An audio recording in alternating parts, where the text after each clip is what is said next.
Ya estamos y tengo el placer de estar con Jesús Longueira, autor del libro ETA, ni olvido ni perdón. Jesús es, además de escritor del libro que vamos a comentar a continuación, es Policía Nacional y estuvo ahí durante los años más duros del terrorismo de ETA. Jesús, ¿cómo estás?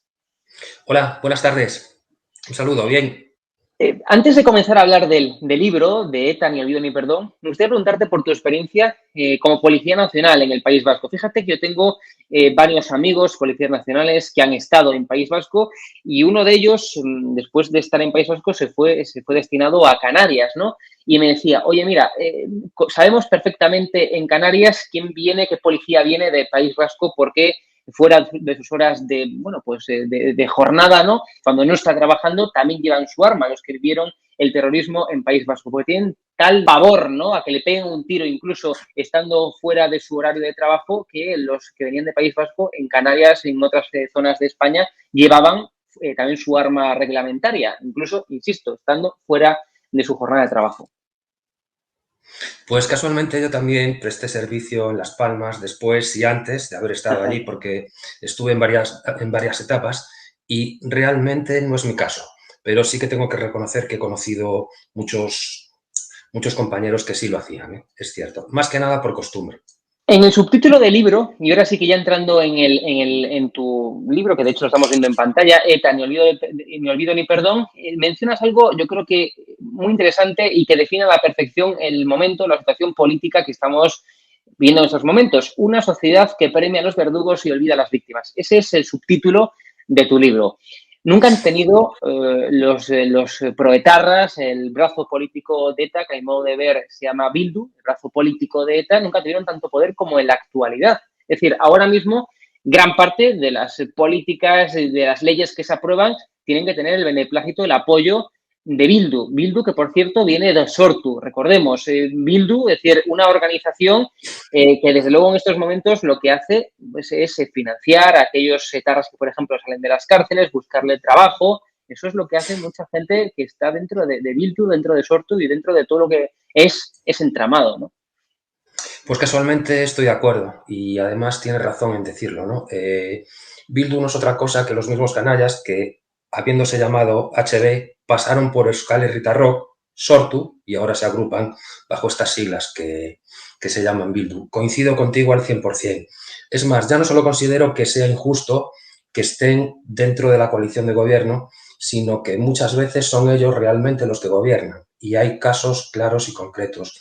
Yo, desde luego, estoy en completo desacuerdo y el subtítulo del libro del que hablábamos lo dice claramente, ¿no? Premia a los verdugos y castiga a las víctimas. Es así.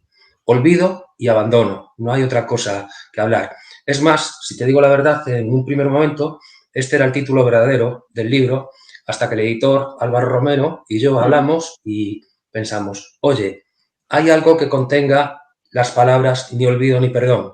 Y como no lo había, pues lo cogimos nosotros. Pero desde luego no se puede decir más claro. Desde luego, y retomando el inicio, la primera pregunta que te hacía, un policía nacional que ha estado durante los peores años, ¿no?, del terrorismo de ETA en País Vasco, no puede olvidar eso. Es decir, porque desde luego también hay algo importante, más allá de las víctimas mortales, de las cientos de víctimas mortales que han dejado los terroristas de ETA, hay un factor psicológico, ¿no? Es decir, tú tuviste que haber vivido como policía nacional en País Vasco unos hechos verdaderamente horrorosos, ¿no?, espantosos. Pues sí, sí. Y bueno, sin ir más lejos, 4 compañeros que prestaron servicio conmigo acabaron siendo víctimas de esta banda de asesinos. Pero víctimas porque lo mataron, no heridos, que de esos hay mucho más, ¿no? Yo, mi segundo destino fue en Bilbao y debuto allí con 22 años.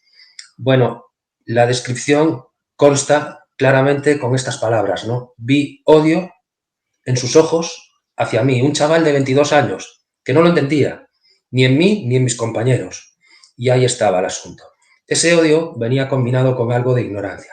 Estoy hablando de la gente que les apoyaba y que les apoya, ¿no? Yo no sabía cuál de las dos cosas predominaba, pero ahí pensé yo, alguien tiene que contar esto.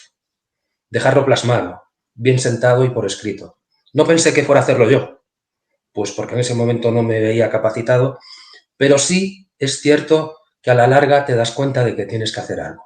Muchos de mis compañeros ya no es solo lo que dices tú, sino que acudían a trabajar y veías que tenían la diana en el portal con su nombre.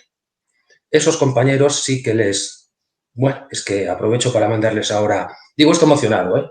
Un Sí, abrazo sí. desde aquí, un saludo, y creo que es una gente, un colectivo que merece un respeto, ¿no? Mucho más que el que se le está dando. Un policía nacional, claro, nosotros los que no somos policías tenemos en mente que sois unas personas profesionales, como lo sois, preparadas, como lo estáis, pero siempre se tiene miedo, ¿verdad? Máxime, estando ahí, digamos, como tú decías, señalándote con pintadas, señalándote en los medios, por ejemplo, en los que trabajan, en los que siguen escribiendo, muchos de los que hoy, por ejemplo, están en Bildu, que están en el Congreso de los Diputados, porque antes te señalaban en sus propios digitales y ponían los Correcto. objetivos de ETA ahí en Sí, los señor. digitales, insisto, en los que a día de hoy siguen escribiendo y publicando muchos de Bildu y muchos de su entorno. Como te decía, vosotros también tenéis miedo, ¿no? Por supuesto que tenemos miedo, es que a todo esto tenemos que sumar también una figura, ¿no? Que también son unos permanentes olvidados. Nosotros trabajábamos, cumplíamos y volveremos a cumplir cuando sea necesario, pero las familias de los policías, ¿qué pasa con ellos? Realmente Exacto. es probable que en muchos casos el sufrimiento familiar hubiera sido mayor, ¿no?, que en muchos de los que estábamos allí en ese momento. Hablabas de jóvenes, tanto los jóvenes que evidentemente estaban dentro de la banda terrorista ETA, pero también hay muchos jóvenes, por ya hablar del presente, que desconocen lo que realmente perpetró ETA. Es decir, a día de hoy hablamos con muchos jóvenes y creen que ETA, porque ese es el discurso que por desgracia se fue vendiendo en estos últimos tiempos, que ETA luchó contra el franquismo. Es decir, cuando la mayoría de los crímenes, de los asesinatos de ETA ocurrieron en democracia.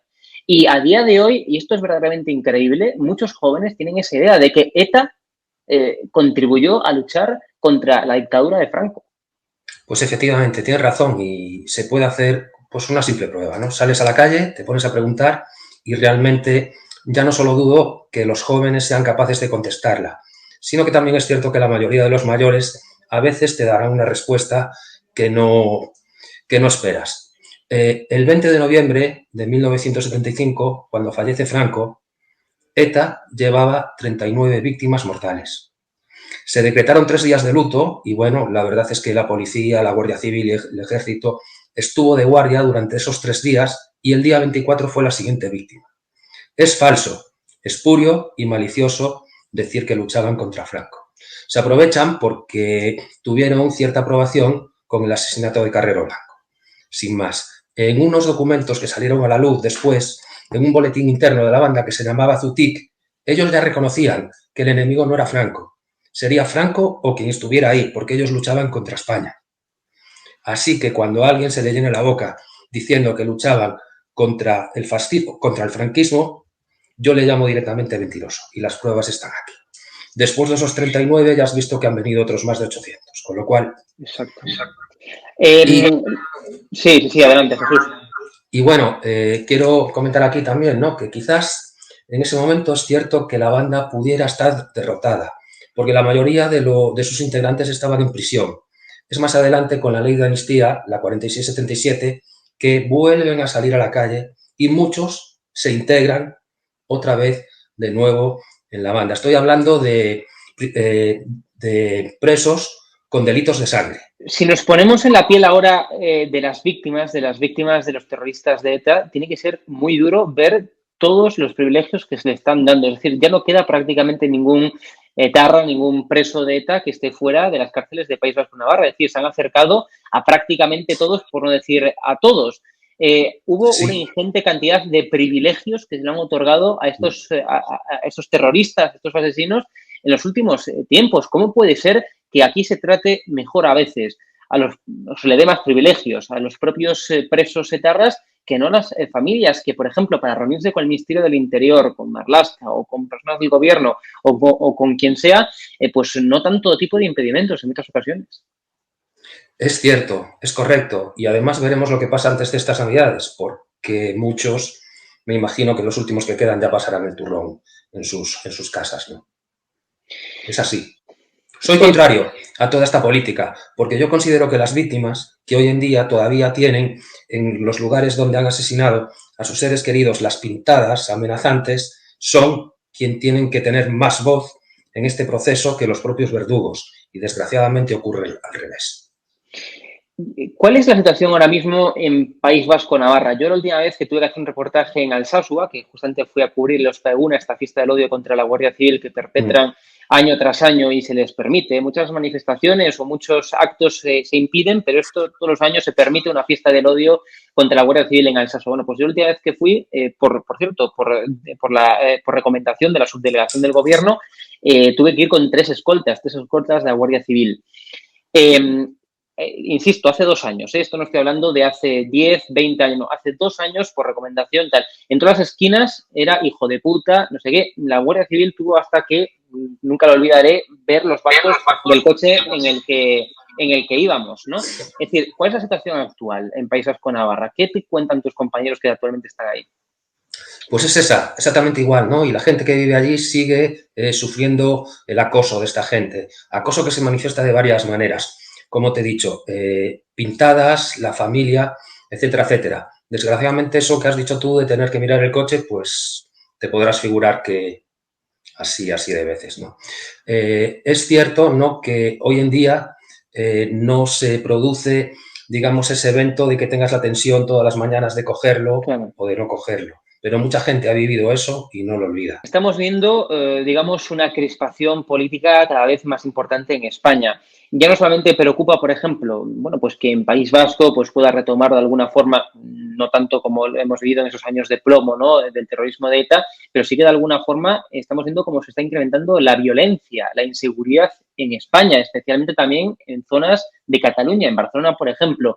Y esto verdaderamente es preocupante. Yo que hablo con muchos de tus compañeros policías nacionales, pues me cuentan que estamos viviendo momentos difíciles y momentos en los que, bueno, pues oye, se pueda llegar a crear en España pues algo similar a ETA o quizás en menor intensidad, pero una banda terrorista, una banda que pueda volver a causar el miedo que causó y que sigue causando, quizás en menor intensidad en estos momentos, ETA, sus afines o los nacionalistas más radicalizados o sectarios, digamos.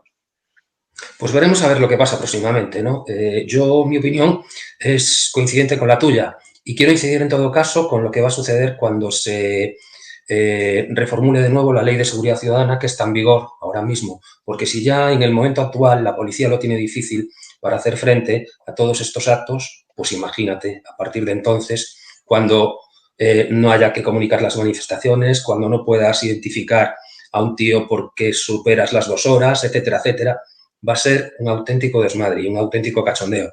Y falta muy poco. Esto está hecho casi necesariamente pensando en sus socios. No exactamente en el partido que gobierna o que dice que gobierna, sino por imposición de los socios. Yo también soy plenamente contrario. Creo que cuando estás en un trabajo como este tienes que tener una protección legal hacia ti. Al fin y al cabo es como si un bombero va a atender un incendio y no lleva un traje ignífugo. Hay que tener una barrera. Había unos años, hace algún tiempo, ¿no?, que cuando ocurrió lo de Cataluña, cierto autor dijo, hagamos que entre todos esa línea azul que nos separa de esto sea cada vez más ancha. Pues esa línea azul puede desaparecer. Y comentabas ahora una cuestión muy importante y es la falta de medios, la falta de equipos, la falta de personal que tienen nuestras fuerzas y cuerpos de seguridad del Estado. Por cierto, hay modo de ver, esto es opinión personal, con insultos constantes. Es decir, veíamos el otro día cómo, pues mientras que a la Guardia Civil o mientras que a la Policía Nacional se le daba una pistola, la Glock, ¿no?, una pistola bueno, vamos, tú lo sabrás comentar mucho mejor que yo, pero Sí, de prestigio. Sí. Exacto. A la Guardia Civil pues le daba, digamos, la marca blanca. Es decir, estamos viendo pues eso, verdaderamente, Sí. que tanto a la Guardia Civil como a la Policía Nacional pues son insultos constantes. Un día a la Guardia Civil, otro día un insulto a la Policía Nacional y así viceversa. Es así, pero es siempre en todos los medios, ¿no? Es que es un puro despropósito y un puro descontrol. Tú no puedes coger una pistola, a ver, por decirlo coloquialmente, de los chinos y pensar Exacto. que con eso vas a solucionar nada. Esa pistola parecía que ni siquiera podías dar 3 tiros seguidos, que ya se encasquillaba. El caso es que es una herramienta de trabajo. Es como el airbag del coche. Está ahí. Cuando tengas el accidente vas a notarlo si no lo tienes. Y no se puede poner a un profesional pues en manos con esas herramientas, sin más. Y para finalizar, para concluir, tu libro, como decíamos, Seta, ni olvido ni perdón, ¿qué le dirías ahora, por ejemplo, a una persona joven o no tan joven que nos esté escuchando para que no olvide lo que tú has vivido, lo que tantos otros compañeros tuyos han vivido y lo que han vivido las víctimas, por supuesto, del terrorismo de ETA? ¿Qué le dirías para que no lo olvidase? Bueno, fundamentalmente, digamos, ¿no?, que se leyera el libro. El libro no es una simple recopilación de datos. Digamos que es una obra que me extiendo bastante en lo que yo creo que debería ser lo ideal. Considero que aquí los jóvenes tienen culpa porque tienen toda la información al alcance de este dedo, en el móvil, pero también es cierto que el sistema educativo falla porque este tema no se ve en los colegios y si lo comentan es de soslayo, ¿no? Aparte del blanqueamiento que hay hacia la banda, me explico. Si recuerdas esta última serie que salió, bueno, pues ni siquiera veías ahí, ¿no? Como que pasaban de soslayo, como que no se dejaba claro que acabas de decir tú, ¿no? Que incluso pretendían hasta decir como que si lucharan contra Franco, etcétera, etcétera. Considero que la sociedad también es responsable. Y hablo de la sociedad a todos los niveles, porque mis hijos saben lo que he vivido, pero es que mis vecinos a lo mejor lo ignoran, ¿entiendes, no? Tienes un chaval de 25 años y le preguntas y no sabe nada. Es que ETA es de antes de ayer. Y Correcto. bueno, el libro se lo regalé hace unos días a un compañero y me decía esto, pero si esto ya hace más de 10 años, hay que olvidarlo, etcétera, etcétera, ¿no? En la misma línea un vecino me decía a mí, pero si yo no tengo nada que ver con eso. Y le decía, estás equivocado, porque la mayoría de las víctimas son civiles. Tú también estás en esto. Y cualquier día me ponen una bomba a mí en el coche, en el garaje, y pasa tu hijo por ahí y pierde una pierna. Sí que estás en el meollo. Jesús Longueira, antes de nada agradecerte pues, todo el trabajo que has hecho por la sociedad, por España, con tu servicio como Policía Nacional, a ti y a todos tus compañeros, que seguramente que muchos nos verán en esta entrevista. Y desde luego, eso, ojalá que no olviden todo lo que ha ocurrido. Y por cierto, algo que como hablamos, a día de hoy sigue ocurriendo, porque los bajos de los coches se siguen revisando. Porque hay muchas zonas en España, en País Vasco y Navarra, que yo, por ejemplo, periodistas, por supuesto, políticos, policías, familias de policías, tienen que ir todavía a día de hoy escoltado a ciertos actos, a Sí, ciertos lugares. Con lo cual, esto no es que no se olvide, es que es el presente en muchos casos, quizás en menor intensidad, evidentemente, pero sigue siendo el presente, desde luego, ¿no? correcto, es así, es cierto. En eso tienes toda la razón y te apoyo al 100%. Muchas gracias, Jesús. Un fuerte abrazo. Muy amable, gracias a ti.